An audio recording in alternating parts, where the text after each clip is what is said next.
ओम शांति बहन जी।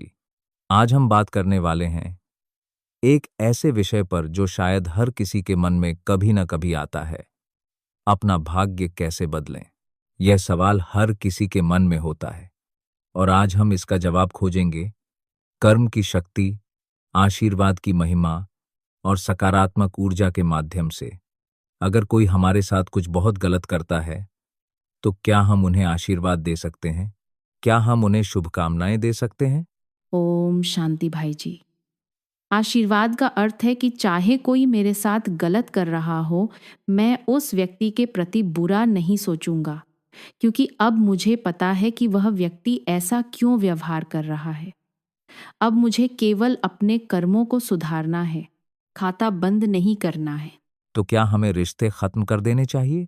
नहीं, खाता बंद करना मतलब किसी के लिए कोई विचार न बनाना, जो संभव नहीं है। इसे तो केवल बदला जा सकता है। अब से मैं तुम्हारे लिए सिर्फ आशीर्वाद और शुभकामनाएं ही सोचूंगा। ऐसा करने से कर्मिक खाते की क्वालिटी बदल जाती है। अगर दोनों ही तरफ से सिर्फ नेगेटिव एनर्जी एक्सचेंज हो रही है तो क्या होगा? ऐसे में खाता और भी उलझता जाता है।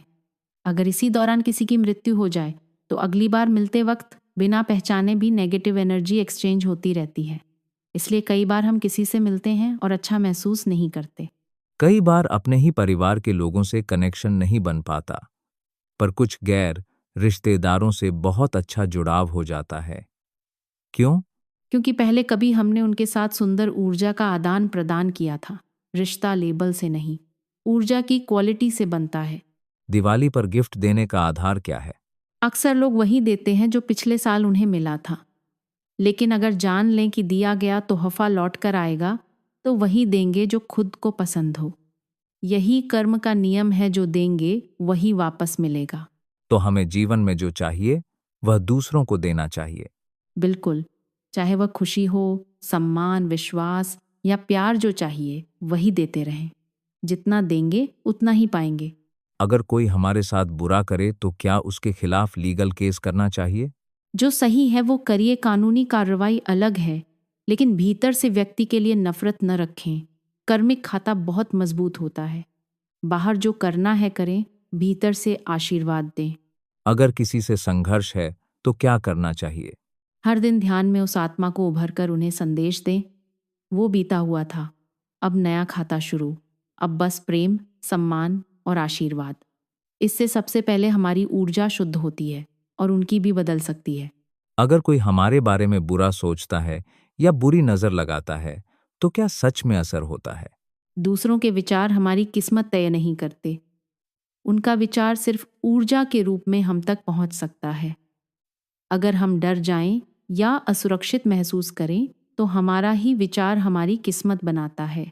अगर हम रोज ध्यान करें और परमात्मा से जुड़ें तो क्या हमारी ऊर्जा सुरक्षित रहेगी?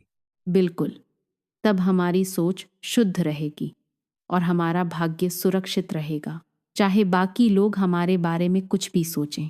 अक्सर लोग कहते हैं कि बुरी नजर लग गई या किसी ने बुरा सोच दिया, इसलिए हमारे साथ बुरा हो रहा है। क्या यह सच है? असल में, अगर हम खुद उस डर को पकड़ लें और अपने विचारों को नकारात्मक बना लें, तो वही हमारी किस्मत बनाता है। दूसरों के विचार सिर्फ हमें प्रभावित कर सकते हैं, नियंत्रित नहीं। अगर कोई हमसे ईर्ष्या करता है तो उनके प्रति हमारा व्यवहार कैसा होना चाहिए? जो ईर्ष्यालु या असुरक्षित है, वह भीतर से बहुत पीड़ा में है। उनकी पीड़ा शारीरिक बीमारी से भी ज्यादा है। उनके लिए करुणा रखें। आजकल लोग अपनी जानकारी या योग्यता दूसरों के साथ साझा क्यों नहीं करते? क्योंकि उन्हें लगता है कि अगर उन्होंने सबको सिखा दिया तो उनकी विशेषता कम हो जाएगी। लेकिन सच्चाई ये है कि जो जानो सबको सिखाओ, जितना साझा करोगे उतना बढ़ेगा। ओम शांति बहन जी। आज की पॉडकास्ट के लिए बहुत बहुत धन्यवाद। ओम शांति भाई जी। सबको को ऊपर उठाओ, सबको सिखाओ, यही आत्मा की शक्ति बढ़ाने का सबसे आसान तरीका है।